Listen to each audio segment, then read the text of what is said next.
बिहार की सरजमीन पर सबसे बड़ा रॉक स्टार अपना कॉन्सर्ट करने के लिए आ चुका है। मोदी जी यहाँ पर रैली नहीं कॉन्सर्ट करते हैं मित्रों। सीरियसली देश का प्रधानमंत्री, ये क्या हो रहा है आखिरकार। खैर मोदी के बारे में आगे चल के बात करेंगे, लेकिन मोदी से पहले यहाँ पर गोदी के बारे में बात करना चाहते हैं। अंजना ओम कश्यप बिहार में ग्राउंड रिपोर्टिंग करने के लिए निकली थी अंजना ओम कश्यप, लेकिन स्वाद आ गया। सबसे पहले तो आपका शुक्रिया कि आपने सीतामढ़ी शहर को टीवी पर बड़ा खूबसूरत दिखाया, अच्छा लगा। पहली लाइन के बाद अंजना ओम कश्यप बी लाइक, है ना, अच्छा लगा।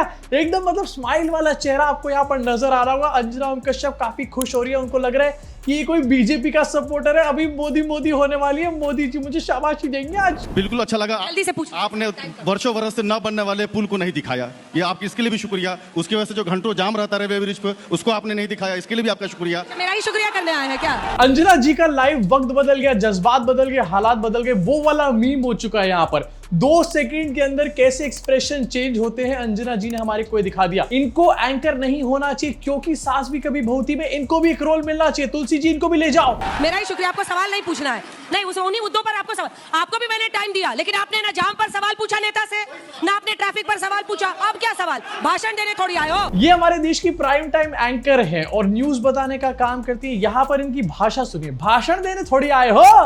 आजकल बार बार यही देखने को मिल रहा है, गोदी मीडिया के लोग निकलते हैं मोदी जी का माहौल सेट करने के लिए, लेकिन अफसोस मोदी जी का माहौल सेट तो छोड़ो, मोदी जी ही सेट हो जाते हैं यहाँ पे। मतलब हमारे देश की मीडिया की हालत देख लो इस टाइम पर, ना ये खुद सरकार से सवाल पूछते हैं, अगर कोई इनसे सवाल पूछ ले तो इनको इस बात से भी एलर्जी हो जाती है। जर्नलिज्म में सवाल पूछना एक बहुत ही बेसिक चीज है, इनफैक्ट जर्नलिज्म की फाउंडेशन कहा जा सकता है सवाल पूछने को, एंड इनको सवालों से ही प्रॉब्लम है, कहते हैं अपने आप को सबसे बड़े जर्नलिस्ट हैं। वीडियो जरा दोबारा देखो, जहां पर एक्सप्रेशन अंजना जी के अच्छे हैं। यहाँ पर ऐसा लग रहा है अंजना बी लाइक ये हमारा प्लांटेड वाला आ गया, लगता है ये तो विपक्ष को धोने का काम करेगा, यहाँ पे मजा आ जाएगा, टीआरपी टीआरपी। वैसे मैं अंजना जी को थैंक यू बोलना चाहता हूँ। अंजना जी की इस ग्राउंड रिपोर्टिंग ब्रेक थ्रू की वजह से पता चल गया कि सीतामढ़ी के आखिरकार क्या क्या इश्यूज है। एक फ्लाईओवर है जो कई सालों से नहीं बन रहा, डबल इंजन के बावजूद भी। यस, मोदी जी कहते हैं ना डबल इंजन ले आओ, बना दूंगा, ये कर दूंगा, नहीं बना है कई सालों से। इसके अलावा वहां पर ट्रैफिक जैम लग रहा है, लोगों को समस्या हो रही है। अंजना जी आपकी वजह से सबको ये पता चल चुका है, थैंक यू। एंड इससे भी बड़ी आयरनी आप यहाँ पर देख रहे हो, यहाँ पर सवाल फिर भी पूछा जा रहा है, ये कहा जा रहा है कि ये इश्यूज है, ये प्रॉब्लम्स है सीतामढ़ी की, लेकिन इसके बावजूद भी अंजना ओम कश्यप सवाल नहीं पूछ रही है सरकार के लोगों से, एनडीए के लोगों से कोई सवाल नहीं पूछ रही है, बल्कि उल्टा उसी मुद्दे को अटैक करने का यहाँ पर काम कर रहे हैं। गलती से अंजना आंटी के सामने सवाल पूछ मत लेना। वैसे अंजना ओम कश्यप के हस्बैंड काफी खुश नसीब होंगे, अंजना ओम कश्यप को सवालों से इतनी प्रॉब्लम जो है उनसे भी कोई सवाल नहीं पूछा जाता होगा। अब बहुत सारे लोग ये कहते हैं कि यार गोदी मीडिया से हमें कोई फर्क नहीं पड़ता, हम तो देखो हमें न्यूज से कोई मतलब नहीं है, पॉलिटिक्स से कोई मतलब नहीं है, लेकिन ये बात मैं यहाँ पर क्लियर कर देना चाहता हूँ। अगर आप हमारे देश के एक टैक्स पेयर हो तो आपको मीडिया से फर्क पड़ना चाहिए, क्योंकि देखो सिंपल सी बात है, यहाँ पर सीतामढ़ी में एक फ्लाईओवर है जो कई सालों से नहीं बना है, कंप्लीट नहीं हुआ है, लेकिन लोगों से टैक्स का पैसा लिया जा रहा है। अगर अंजना ओम कश्यप चाहती तो लोगों के टैक्स के पैसे को यहाँ पर जस्टिफाई कर सकती थी, सरकार से सवाल पूछ के, उनको घेरे में डाल के, एंड ये फ्लाईओवर बनवा सकती थी। लेकिन अंजना ओम कश्यप एंड इनके जैसे गोदी पत्रकार जो है ये चूज करते हैं कि आपके और मेरे जैसे टैक्स पेयर जो है ये इसी तरीके से टैक्स पे करते रहे और जनता का काम कभी हो ही ना, इन रिटर्न हमारे को कभी कुछ मिले ही ना। तो अगर आप हमारे देश में एक टैक्स पेयर हो तो आपको हमारे देश की मीडिया और उनकी दलाली से डेफिनेटली फर्क पड़ना चाहिए, क्योंकि आपके टैक्स का पैसा ऐसे में बर्बाद हो रहा है। और अगर आपको लगता है कि आप टैक्स पेयर नहीं हो तो भाई साहब आप टैक्स पेयर हो, मोदी जी सबसे टैक्स लेते हैं, निर्मला ताई किसी को नहीं छोड़ती। अब मीडिया से तो यहाँ पर माहौल सेट हो नहीं रहा, मोदी जी को अपने हाथों में ही यहाँ पर सारी बात लेनी पड़ेगी। मोदी जी यहाँ पर पहुंच चुके हैं मुजफ्फरपुर में, एंड अपना काल चक्र मोदी जी ने घुमाना शुरू कर दिया है। मोदी जी हेलीकॉप्टर से उतरने के बाद अपने शॉल को अपने गले में से निकाल के ये गोल गोल यहाँ पर घुमाने का काम किया जा रहा है। ऐसा लग रहा है ये प्रधानमंत्री कोई यहाँ पर भाषण देने नहीं आया, बल्कि कोई रॉकस्टार अपना कॉन्सर्ट करने के लिए यहाँ पर आए हुए हैं। मोदी जी अपने शॉल को ऐसे गोल गोल घुमा रहे हैं, मोदी जी हेलीकॉप्टर का पंखा बन के कहीं खुद उड़ी ना जाए। यहाँ पे तुम हेटर्स कहते रहते हो कि मोदी जी काम नहीं करते, देखो यहाँ पर मोदी जी काम कर रहे हैं, मोदी जी मक्खियां उड़ा रहे हैं, मक्खियां।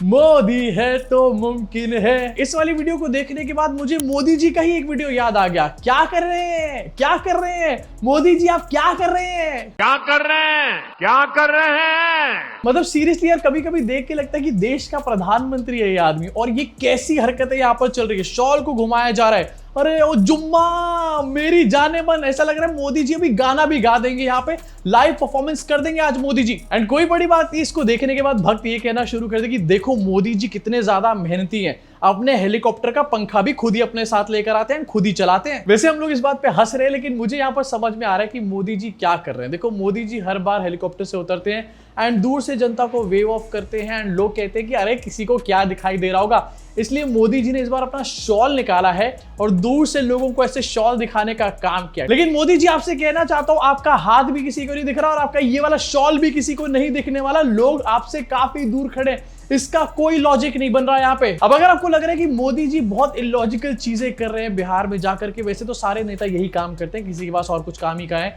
लेकिन इससे भी ज्यादा इलॉजिकल यहाँ पर अमित शाह है। अमित शाह या तो बिहार में जाके अपने आप को एक्सपोज कर रहे हैं, कभी यहाँ पर नेपोटिज्म के बारे में बात कर रहे हैं, इसका बेटा ये बनना चाहता है, उसका बेटा ये बनना चाहता है, या फिर कभी कह रहे हैं अबे राहुल बाबा, और दूसरी तरफ दूसरों को कह रहे हैं कि यार तमीज से देखो बात नहीं कर रहा है। लेकिन अब अमित शाह ने जो बात बोली है ये बिल्कुल इलॉजिकल है। मतलब इस बात में भक्तों को भी ढूंढने के बाद लॉजिक नहीं दिखने वाला। देखो लखीसराय वालों, बटन जरूर दबाना, मगर इतने गुस्से से दबाना कि बटन तो लखीसराय में दबे, उसका करंट इटली में जाकर लगे, इटाली में जाकर लगे।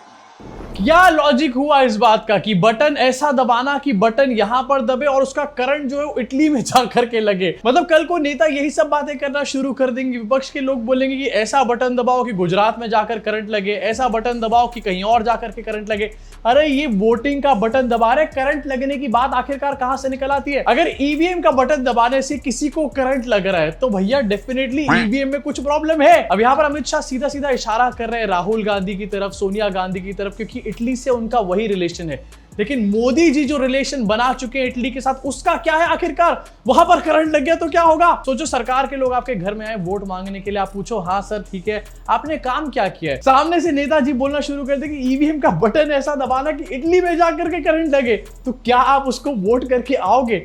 मैं तो नहीं करने वाला और कोई भी रैशनल बंदा नहीं करेगा वोट। लेकिन इनको पता है कि इनके फॉलोअर्स, इनके भक्त, इनको लॉजिक से कोई मतलब नहीं है, ये इन बातों में भी खुश होकर वोटिंग बटन दबा देंगे। इसी के साथ आगे बढ़ना चाहूंगा और बिहार की एक और वीडियो आपको दिखाना चाहूंगा। 2 दिन पहले यहां पर नाचने को लेकर बहुत बखेड़ा खड़ा करा था बीजेपी के लोगों ने, काफी आउटरीच हुआ था एंड इसके बाद मोदी जी ने यह भी कहा, आउटरीच किया कि राहुल गांधी एंड अपोजिशन के लोग छठी मैया का अपमान कर रहे हैं। अब एक वीडियो सामने आया जहां पर ये दोनों की दोनों चीज जो है बीजेपी के अपने लोग करने का काम कर रहे हैं। ये वीडियो देखो अपनी स्क्रीन के ऊपर, बीजेपी की एक सभा में स्टेज के ऊपर बार डांसर्स को यहां पर नचाया जा रहा है एंड ये एक वीडियो है जो सोशल मीडिया पे निकलकर बाय चांस यहां पर आ चुकी है। ऐसी चीजें पता नहीं कितनी जगह हो रही होंगी, लेकिन मेन स्ट्रीम मीडिया इनके बारे में कभी बात नहीं करेगा। एंड इलेक्शन कमीशन ज्ञानी ज्ञानेश कह रहे थे कि महिलाओं के साथ ऐसा करना चाहिए क्या? लेकिन अब उसी इलेक्शन कमीशन को महिलाओं की कुछ भी नहीं पड़ी हुई, यहाँ पर महिलाओं को स्टेज पे नचाया जा रहा है, बीजेपी के लोग नचा रहे हैं, कोई फर्क नहीं पड़ रहा, करना चाहिए क्या? इनफैक्ट ये वीडियो में आपको दोबारा दिखाना चाहता हूँ स्क्रीन के ऊपर, ये बीजेपी का ही प्रोग्राम है एंड पीछे मोदी जी की फोटो लगी है, पीयूष गोयल की फोटो लगी है, भारतीय जनता पार्टी भोजपुरी कलाकारी के साथ छठ पूजा का यहाँ पर कार्यक्रम चलाया जा रहा है एंड उसमें लड़कियों को नचाया जा रहा है। अब पहले तो नाचने की बात से इतनी प्रॉब्लम हो गई थी, लेकिन दूसरी तरफ अपने यहाँ पर नाच कराया जा रहा है एंड यहाँ पर छठी मैया को मोदी जी ने कहा था, अपमान कर दिया छठी मैया का।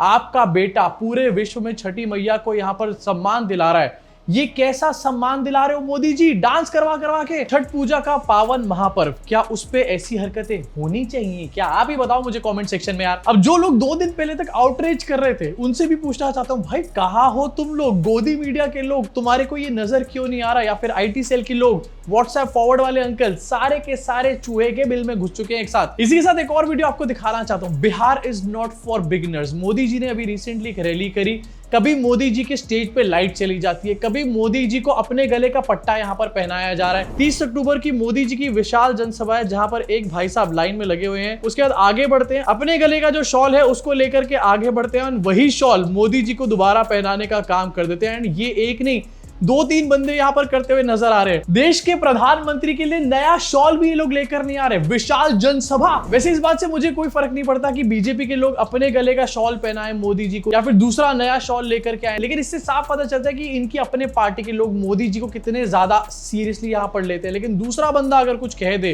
जरा सा सवाल भी पूछ ले तो वो एंटी नेशनल हो जाता है, पाकिस्तान चला जा तू। अब देखो यहाँ पर सब चीजें माफ है, भूल जाओ सारी चीजें, अभी तक जो तुमने इस वीडियो में देखा है सब कुछ उसको भूल जाओ, इरेज डिलीट कर दो यहाँ पर। लेकिन इलेक्शन के अंदर एक चीज बहुत इंपॉर्टेंट होती है, आपका मैनिफेस्टो। तो हुआ क्या कि कल एनडीए ने अपना मैनिफेस्टो लॉन्च करने का यहां पर काम किया।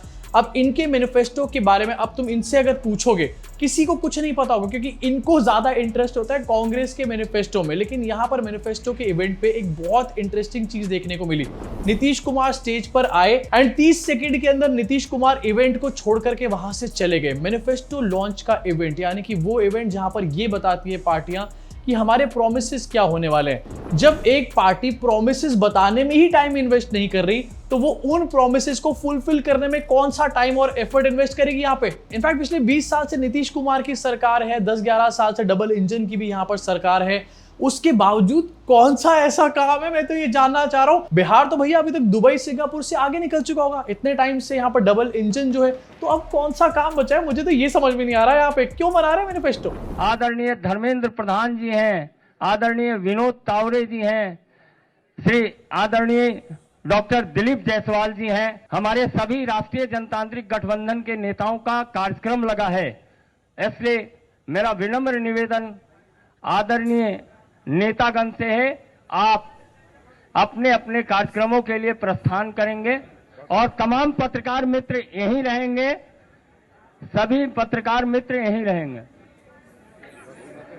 चलो नीतीश कुमार का तो फिर भी एक बार समझ में आता है कि उनको शायद अपने किसी कार्यक्रम में जाना होगा, लेकिन कौन से कार्यक्रम में जाना होगा, सीएम वो बनने नहीं वाले, ये बात उनको भी अच्छे तरीके से पता है। एंड छोड़ दो नीतीश कुमार के बारे में, जेपी नड्डा कौन सी जल्दी में है भाई साहब, इनको कहा जाना है। बट जैसे मैंने बताया, बहुत सीरियस अफेयर है यार ये, एक संकल्प पत्र या फिर मैनिफेस्टो, आप जो भी बोल लो इसको, ये एक बहुत इंपॉर्टेंट चीज है कि आप अगले 5 साल में करने क्या वाले हो, जनता आपसे क्या एक्सपेक्टेशन रख के आपको वोट करने जाए, उसी के लिए कितने ज्यादा अनसीरियस ये लोग यहाँ पर हैं, आखिरकार काम कैसे करेंगे ये लोग, एंड जनता इनको क्यों वोट करे। वैसे जनता क्यों वोट करेगी, यहाँ पर इलेक्शन कमीशन है ना। जरा सा बिहार से निकलना चाहते हैं, क्योंकि मोदी जी बिहार से निकल के गुजरात भी यहाँ पर पहुंच चुके हैं। एंड कल मोदी जी पहुंचे सरदार वल्लभ भाई पटेल को ट्रिब्यूट पे करने के लिए, क्योंकि कल सरदार वल्लभ भाई पटेल की 150th बर्थ एनिवर्सरी थी। And Modi ji statue of unity पहुंचे, एक वीडियो जारी करा गया, इस वीडियो को जरा ध्यान से देखो, ये सरदार वल्लभ भाई पटेल को ट्रिब्यूट पे करी जा रही है, लेकिन वीडियो में ज्यादातर आपको यहाँ पर मोदी जी नजर आएंगे। ये ट्रिब्यूट मोदी जी किसको पे करने गए थे, सरदार वल्लभ भाई पटेल को या फिर अपने आप को ही पे करने गए थे। इसके अलावा एक फोटो बहुत ज्यादा ट्रेंड कर रहा है सोशल मीडिया के ऊपर, Modi ji statue of unity गए एंड यूनिटी के बीच में जाकर के खड़े हो गए, मोदी बीइंग मोदी। ताज स्टोरी रिलीज हो चुकी है एंड रिलीज के साथ फ्लॉप भी हो चुकी है। कल इनफैक्ट मैंने खुद देखा, मैं देखना चाह रहा था दिल्ली में ताज स्टोरी, एंड आसपास के जितने भी बड़े सिनेमा हॉल्स थे उनमें 1 या फिर 2, उससे ज्यादा कहीं पर शोज ही नहीं थे।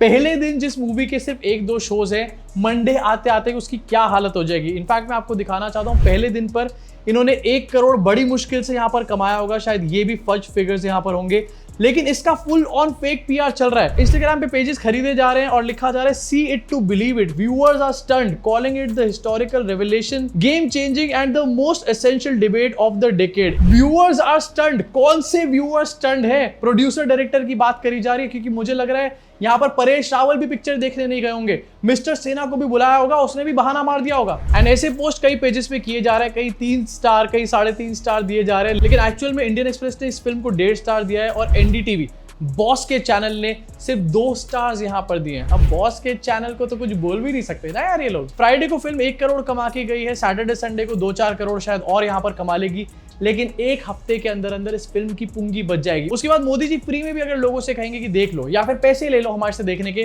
तो लोग वो भी नहीं करने वाले। ब्रेन रॉट कंटेंट है यहाँ पर। वैसे अगर आप चाहते हो कि मैं फिल्म देखूं, उसका रिव्यू बनाऊं, वैसे मेरी हिम्मत नहीं हो रही, लेकिन फिर भी अगर आप चाहते हो तो मैं आपके लिए ये चीज कर दूंगा। आप मुझे बता देना कमेंट सेक्शन में, अगर 50-60 कमेंट होंगे तो डेफिनेटली हम सोचेंगे कि जाकर मूवी देखें एंड उसका रिव्यू भी बनाएं। अब देखो, पहले से ही पता था कि ये प्रोपेगेंडा मूवी है। कोई चीज अच्छी जो होती है या फिर कोई चीज अगर होनी होती है ना, तो कोई उसको रोक नहीं सकता, एंड कोई चीज अगर नहीं होनी है तो उसको कोई भी यहाँ पर नहीं करवा सकता। अब होने वाली चीज यहाँ पर ये है कि सोनम वांगचुक टाइम 100 क्लाइमेट 2025 की लिस्ट में यहाँ पर उनका नाम आ चुका है। ये चीज होनी थी तो इसको कोई नहीं रोक सकता। मोदी जी ने जो सोनम वांगचुक के ऊपर एनएसए लगा दिया ना, वो भी उनको यहाँ पर नहीं रोक पाया इस लिस्ट में ऐड होने से। तो जो चीज यहाँ पर होनी है वो होके ही रहेगी, चाहे मोदी जी या फिर कोई भी कितना भी जोर यहाँ पर लगा ले। कोई चीज ऊपर आई है वो नीचे जाएगी, एंड जो चीज नीचे आई है वो ऊपर भी एक ना एक दिन जरूर जाएगी। ये प्रकृति का नियम है। एंड ये जो नेचर या प्रकृति है ना, ये किसी भी इंसान से, किसी भी नेता से, किसी भी पॉलिटिशियन से, किसी भी स्टेट के बहुत बड़े हेड से बहुत बड़ी है। इसी के साथ इस वीडियो को यहीं खत्म करना चाहूंगा। आपका इसके बारे में क्या सोचना है, मोदी जी के हेलीकॉप्टर शॉट के बारे में जरा नीचे कमेंट सेक्शन में कुछ तारीफ करते जरूर जाना मोदी जी की। मुलाकात होगी आप सब लोगों से चैनल के अगले वीडियो में।